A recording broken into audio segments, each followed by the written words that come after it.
أن نفتخر بديمقراطية البوس على اليد والبوس على الجلابة، لأننا شعب حر، لأننا أسياد، وهذه ديمقراطيتنا. هذه ديمقراطيتنا، وشعبنا على كل حال يفتخر بها، لأنها حررته من الاستغلال.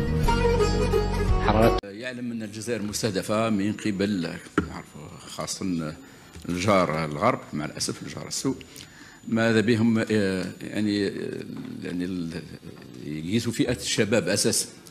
راهم يعني هي عبارة على حرب، نقولها صراحة. لازم علينا احنا اليوم نعرف فين نواجهوها، بالهيئات المختصة، ولكن بالمجتمع المدني كذلك، بكل يعني الوسائل هنا وهناك. والآن ما اكتفاوش يعني كان الحمد لله العمل الجبار اللي تقوم به مصالح الامن والجيش الوطني الشعبي تحول دون يعني اقحام الوطن بهذه الآفة، بهذه الآفات.